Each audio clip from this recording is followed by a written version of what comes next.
వాళ్ళని అడగాలి సార్, వెళ్తున్న వాళ్ళని అడగాలి. ఇది ఈరోజు కాదు, గతంలో కూడా జగన్మోహన్ రెడ్డి గారి ప్రభుత్వం అపోజిషన్లో ఉన్నప్పుడు 2014 to 19 కూడా ఇలాగ చాలామంది మారారు. మారిన వాళ్ళు ఏమయ్యారో కూడా మనం కళ్ళారా చూసాం. సో ప్రజల చేత ఒక పార్టీ సిద్ధాంతాలు నచ్చి ఎన్నుకోబడిన పార్టీ సిద్ధాంతాలు నచ్చి ఎన్నుకోబడిన వాళ్ళు, పార్టీ నియమించిన వాళ్ళు ఈరోజు వెళ్ళిపోతుంటే వాళ్ళు ఆలోచించుకోవాలి వాళ్ళు చేస్తుంది కరెక్టా తప్ప అనేది. సో దీనివల్ల జగనన్నకో వైఎస్ఆర్సీపీ పార్టీకో ఎటువంటి నష్టం ఉండదు.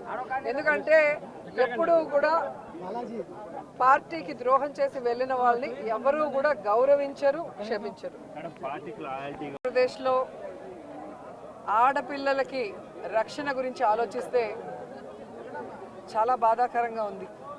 ఎందుకంటే ఎక్కడ చూసినా మర్డర్లు అండ్ ఆడపిల్లల కాలేజీ బాత్రూమ్స్లో హిడెన్ కెమెరాలు పెట్టి ఏ విధంగా పైశాచిక ఆనందం పొందుతున్నారో మనం చూస్తున్నాం. ఈరోజు నేరస్తులకి ఇంత ధైర్యం వచ్చింది అంటే దానికి ఈ ప్రభుత్వం సిగ్గుపడాలి. ఎందుకంటే గతంలో జగన్మోహన్ రెడ్డి గారి ప్రభుత్వంలో ఒక తప్పు జరగాలి అంటే ఎంత భయం ఉండేదో మీకు అందరికీ తెలుసు. సో ఎవరైనా కూడా దిశ యాప్ని యూజ్ చేయకుండా ఏదైనా అఘాయిత్యానికి అమ్మాయి లోబడితే 24 గంటల లోపల నేరస్తుల్ని అరెస్ట్ చేసి వారిని శిక్షించే విధంగా చట్టాలని కఠినతరం చేశారు. కాబట్టి ఆ రోజుల్లో ముచ్చుమరి లాంటి ఘటనలు జరగటం అనేది మనం చూసుండం. నిజంగా చాలా బాధాకరం. ఒక 9 ఏళ్ల అమ్మాయిని రేప్ చేసి చంపేసి ముక్కలు చేసేశారు.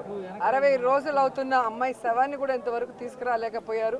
అసలు ఆ కుటుంబాన్ని పరామర్శించడానికి సీఎం గారు కానీ హోంమంత్రి గారు కానీ వెళ్ళలేదు అంటే కారణం ఏంటో నాకైతే అర్థం కాలేదు. ఎందుకంటే మదనపల్లిలో ఫైల్స్ దగ్ధమయ్యాయి అనగానే డీజీపీ గారిని స్పెషల్ ఫ్లైట్లో పంపించిన వాళ్ళు ఎందుకు ముచ్చుమరికి స్పెషల్ ఫ్లైట్లో డీజీపీ గారిని కానీ లేదా సంబంధిత మంత్రి గారిని ఎందుకు పంపించలేదో నాకు అర్థం కాలేదు.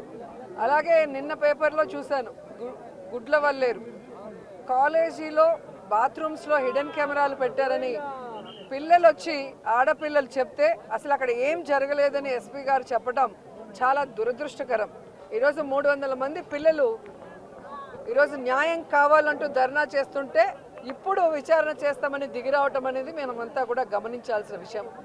అలాగే ఈ ప్రభుత్వం వచ్చిన తర్వాత మీరు చూస్తే ర్యాగింగ్ భూతం ఎలా ఎక్కువైందో మనం కళ్ళారా చూస్తున్నాం.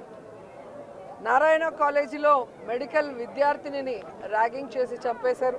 అలాగే కలికిరిలో జేఎన్టీయూలో విద్యార్థి ర్యాగింగ్ చేయడం వల్ల ఎలా ఆత్మహత్య చేసుకుందో గమనించాం. అంటే గత 5 సంవత్సరాలు లేని ర్యాగింగ్ భూతం మళ్ళీ ఈ ప్రభుత్వం వచ్చాక ఎలా పిల్లల ప్రాణాలు తీస్తుందో మనం గమనించాల్సిన విషయం.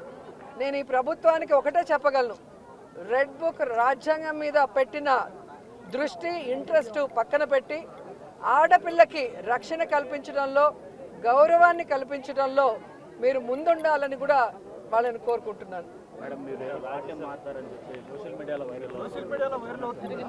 మాట్లాడిన తర్వాత అలా అంటే ఎట్లాగా?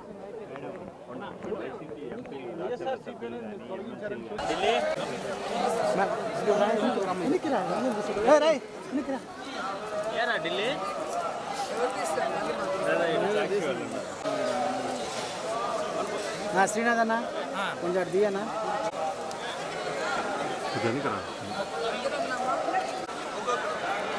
ఫోన్ ఎత్తురారు రాసి వెళ్ళిపోతాను. వెనకాల లోకల్ దిమ్మా కలిసి వచ్చావు నువ్వు అయిపోయినా మేడంతో పాటు వస్తున్నావా? వైర్ ఒకటి మనం కొంచెం చూడండి.